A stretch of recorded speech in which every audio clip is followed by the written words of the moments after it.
नीचे SFT tunnel है, वहाँ पर 35 लोग काम कर रहे थे और ये जो है वो लोग रहे होंगे जो एसएफटी टनल से पूरा भागकर यहाँ तक पहुँच पाए। हमारी टोटल 5 टीमें अलग अलग जगहों पे काम कर रही है, 5 जगहों पे काम कर रही है। ईश्वर ने चाहा तो कुछ जिंदे भी निकल सकेंगे। भरा हुआ अब उसके तो अरमान हम नहीं लगा रहे, हम तो जा रहे हैं और लेके मलबा आ रहे हैं, लेकिन अभी भी है मलबा काफी है अंदर। घुप अंधेरा, धुएं का गुबार,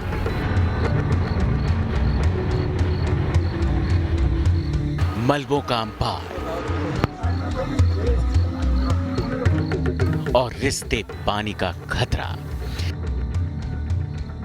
ऐसी चुनौतियों के बीच तपोवन की सुरंग में फंसे लोगों को बचाने का काम 7 दिन बाद भी युद्ध स्तर पर जारी है।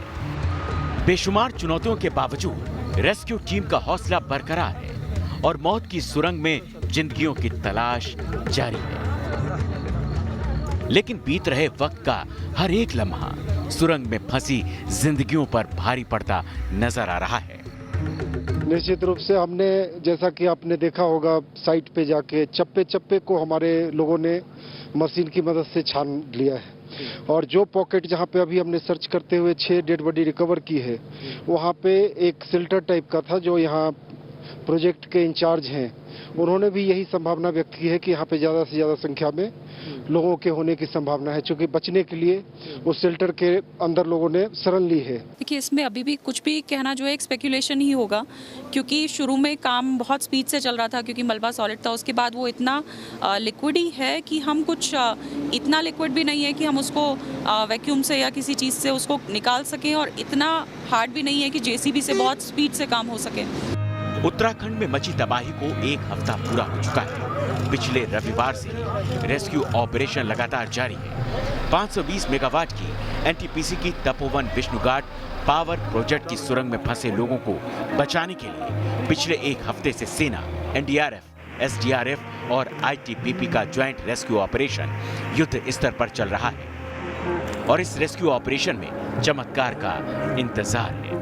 सबसे पहले तस्वीर मैं आपको दिखाना चाहता हूं। देखिए, यहाँ की तस्वीर पिछले 8 दिनों में काफी कुछ बदल चुकी है। पहले आगे तक जहां हम खड़े हैं, यहाँ से कुछ ही मीटर की दूरी पर आगे तक मलबा हुआ करता था और यहाँ पर कीचड़ हुआ करता था, लेकिन अब कीचड़ को साफ कर दिया गया है, मलबा हटा दिया गया है। अब जो टनल के भीतर से मलबा निकाला जा रहा था और फेंका जा रहा था, वो अब इस नदी में, धौली गंगा नदी में, ठीक टनल के गेट के बाहर काफी मात्रा में जमा हो चुका है और पानी की रफ्तार थोड़ी सी पिछले दिनों के मुकाबले बढ़ी है। यहाँ पर कहीं टनल से तो कहीं गांव से निकलते शव ये बताने के लिए काफी हैं कि अंधेरी और गुप्त सुरंग में अब जिंदगी की उम्मीद धीरे धीरे खत्म होती जा रही है। भले ही चमोली के स्लश फ्लशिंग टनल में बचाव कार्य तेज किया जा चुका है, लेकिन जैसे जैसे तपोवन में एनटीपीसी के टनल को साफ किया जा रहा है, वैसे वैसे मौत के निशान सामने मिल रहे हैं। देखिए, मौत की सुरंग से मिले शवों को पॉलीथीन में पैक करके कैसे बाहर लाया गया। मलबे में सने इन शवों को देखकर रेस्क्यू टीम का दिल भी दहल उठा। रेस्क्यू ऑपरेशन चलते हुए 1 हफ्ता हो गया, लेकिन तपोवन की गुफा में पानी ही पानी भरा है। मलबा है, कीचड़ है, गुफा पूरी तरह से चोक हो चुकी है। ऐसे में यहाँ बचाव अभियान काफी मुश्किलों भरा है।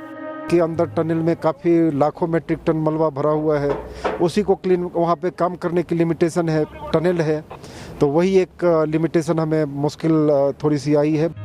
एक और मलबे और गाद के सामने राहत कर्मी बेबस हैं, तो दूसरी ओर सुरंग में गुप्त अंधेरा है। लोडर और डोजर के आने जाने के कारण धुआं भी भर जा रहा है। वहीं मलबा निकालने के लिए एक बार में टनल में एक ही लोडर आ जा सकती है।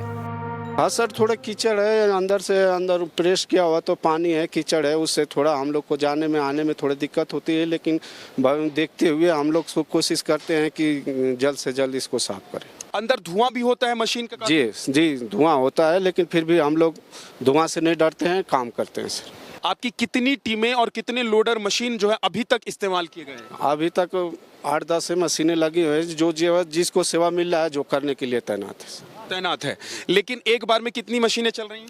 एक बार में एक ही अंदर जाती है, दूसरा रास्ता तो है नहीं कि दूसरा गाड़ी जा सके सर। कोई या लोडर चले या गाड़ी चले या अटैची चले, कोई भी मशीन एक ही अंदर चल सके। रेस्क्यू टीम को सुरंग के बीच में बने कर्व में लोगों के फंसे होने की संभावना है। उस संभावित स्थान तक पहुंचने के लिए शनिवार को सुरंग में किए गए सुराख को चौड़ा किया गया।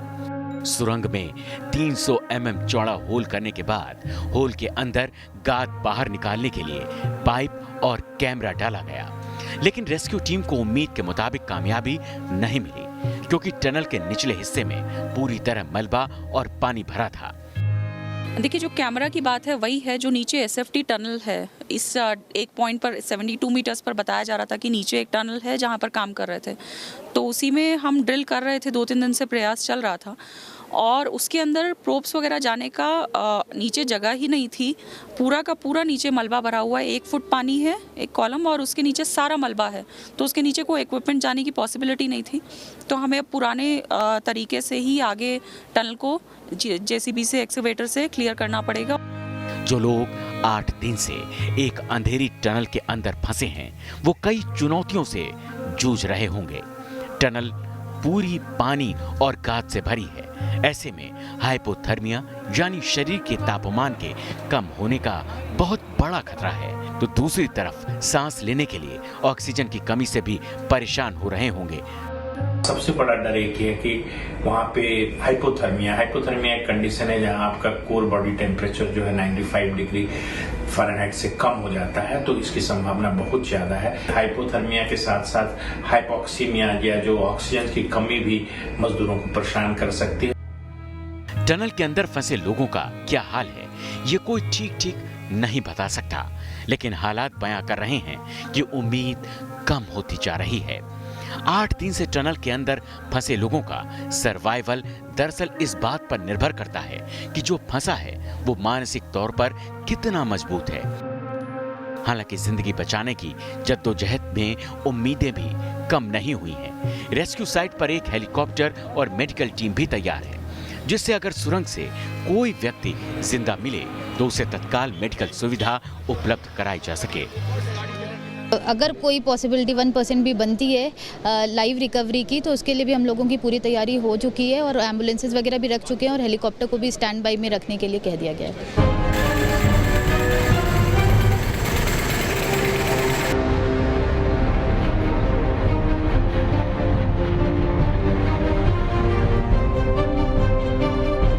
दुश्वारियों का दायरा सिर्फ तपोवन की सुरंग तक सीमित नहीं है। तपोवन टनल से लेकर धौली गंगा नदी और Rishi Ganga power project site से लेकर रैणी गांव तक तबाही में लापता हुए लोगों की तलाश की जा रही है। लेकिन कहीं पानी की तेज धार तो कहीं दलदल सर्च ऑपरेशन में रोड़ा बन रहे हैं। एनडीआरएफ की टीम ने आज कोशिश की थी कि इस बैराज से रस्सी डालकर धौली नदी के किनारे उतरा जाए, लेकिन वो भी यहाँ पे नहीं उतर पाए, क्योंकि नीचे एक तो तेज बहाव में धौली नदी बह रही है और दूसरा सबसे बड़ा बात यह है कि यहाँ पे जो दलदल है वो बहुत ज़्यादा है। लगातार चल रहे रेस्क्यू ऑपरेशन और सर्च के बीच जोशीमठ पुलिस स्टेशन में अब तक 29 लापता लोगों के मामले दर्ज किए गए हैं। लापता लोगों की पहचान में मदद के लिए 55 परिवार के सदस्यों के डीएनए सैंपल लिए गए हैं। वहीं रेडी गांव में भी लापता लोगों की तलाश की जा रही है। आईटीबीपी के जवान स्निफर डॉग की मदद से रेडी गांव में लापता लोगों को ढूंढ रहे हैं।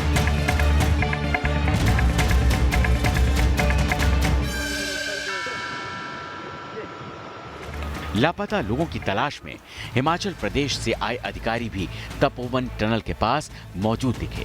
बताया गया कि हिमाचल प्रदेश के करीब 10 लोग लापता हैं जो यहां काम कर रहे थे। उत्तराखंड में तबाही के सैलाब के बाद लगातार रेस्क्यू ऑपरेशन जारी है और जो मिसिंग लोग हैं अभी भी बड़ी संख्या है उनकी और लगातार उनकी तलाश जो है वो जारी है। शव भी अब निकलने शुरू हो गए। ऐसे में जो परिजन आए हैं दूर दराज एरिया से, जिनके लोग जो हैं वो नहीं मिल रहे, वो अब धीरे धीरे अपना धैर्य खोते जा रहे हैं।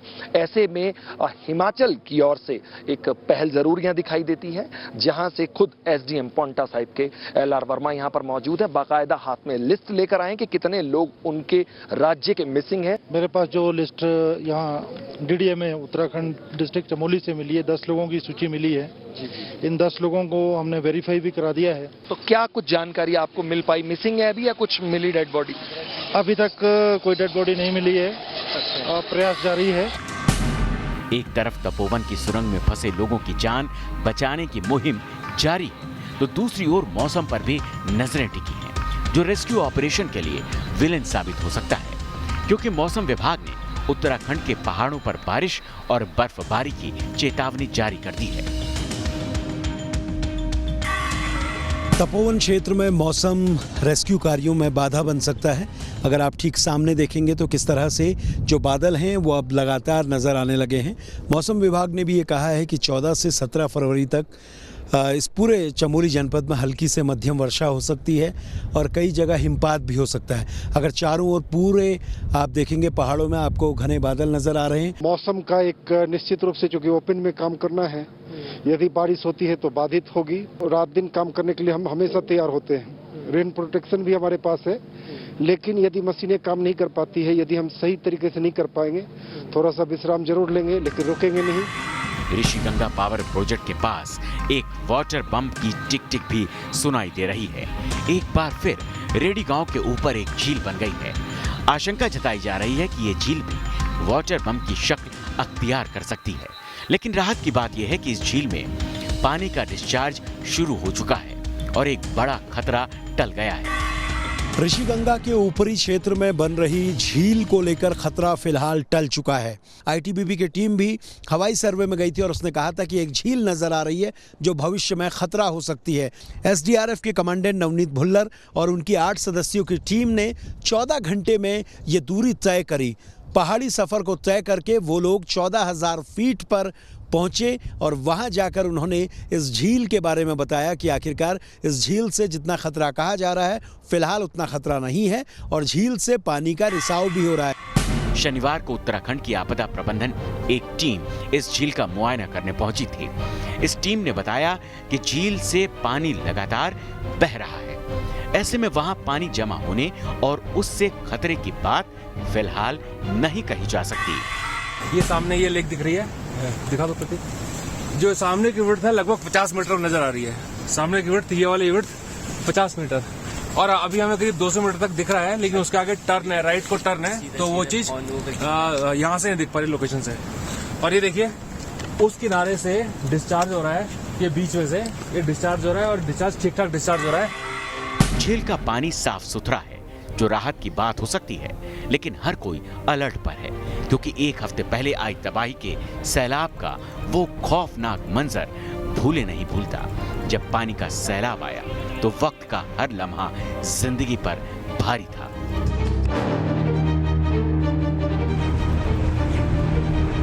पानी मड़ी नहीं है, पानी बिल्कुल साफ है, ब्लू है लेक और पानी बिल्कुल व्हाइट आ रहा है। न्यूज नेशन की टीम ने ऋषिगंगा पावर प्रोजेक्ट साइट पर चल रहे राहत और बचाव कार्य का जायजा भी लिया और जाना कि वहां की फाइनल ग्राउंड रिपोर्ट क्या है। ऋषिगंगा पावर प्रोजेक्ट में पिछले 8 दिनों से रेस्क्यू ऑपरेशन चल रहा है और इस वक्त किस मेजर पॉइंट पर जो तमाम टीमें हैं वो पहुंच चुकी हैं और कहां पर इस वक्त सर्च ऑपरेशन चल रहा है। और इस वक्त आप तस्वीर देख सकते हैं कि टनल ये ऊपर से आती हुई और नीचे उसके बाकायदा जो पिलर्स हैं, बड़े बड़े जो निर्माण था उस पावर प्रोजेक्ट का, वो किस तरह से तहस नहस, जो कहते हैं कि ताश के पत्तों की तरह यहाँ बिखर गया, उसकी तस्वीर आप देख सकते हैं। और बाकायदा ये मैं संदीप से कहूँगा कि सामने की तस्वीर आपको दिखाएं, यहीं पर से बड़े बड़े आज सिलेंडर भी मिले हैं जो कितने रिस्की हो सकते थे इसका अंदाज़ा लगाया जा सकता है। और तमाम अत्याधुनिक जो मशीनें हैं NDRF की, PRO की, उनके जरिए यहाँ पर लगातार जो ऑपरेशन है वो चल रहा है। ये वही ऋषिगंगा पावर प्रोजेक्ट है जिसका अब नामो निशान मिट चुका है, वो रैणी गांव के ठीक नीचे ही था। गांव के लोगों ने तबाही का वो खौफनाक मंजर बेहद करीब से देखा जब ग्लेशियर की तरफ से मलबा उफान मारते हुए आया और कुछ ही मिनटों में सब कुछ बहा ले गया। इस बीच एक और अच्छी खबर आई। सेना ने ऋषिगंगा के पास एक अस्थायी पुल भी तैयार कर दिया है। दोनों तरफ से गांव को जोड़ने वाला पुल तबाही के सैलाब की भेंट चढ़ गया, जिसके बाद स्थानीय लोगों को आवाजाही में परेशानी हो रही थी। लेकिन अब सेना की ओर से तैयार इस अस्थायी पुल से लोग गांव के एक छोर से दूसरे छोर तक आवाजाही कर रहे हैं। एक टेम्परेरी पुल का निर्माण किया गया है, बीआरओ ने किया है। उसकी भी तस्वीर हम आपको दिखा दें कि आम जनमानस के लिए किसी हद तक केवल मात्र ये कहा जरूर जा सकता है कि राहत यहाँ से बंधी है कि वो इधर से उधर आ जा सके और जोशीमठ पहुंच सके। जी, एक ये टेम्परेरी पुल की कनेक्टिविटी हमने यहाँ पे बनाई है, इंजीनियर्स ने बनाया है इसको। इसके माध्यम से गांव वाले अपना जो पिछले 7-8 दिन से कट ऑफ थे वो अपना इस पार से उस पार जा पा रहे हैं। साथ ही साथ वजन की बात करी जाए तो तकरीबन एक बार में हम इसमें से एक आदमी को, एक इंसान को क्रॉस करा रहे हैं और लगभग 100 किलो तक का वजन ये ले रहा है।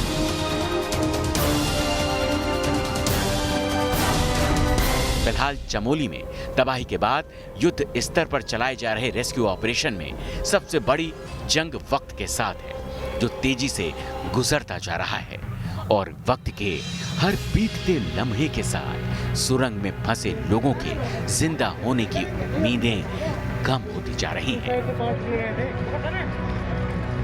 चमोली से सुरेंद्र रसीला, नितिन सेमवाल, विद्यानाथ झा और सूरज अरोड़ा के साथ टीम न्यूज़ नेशन।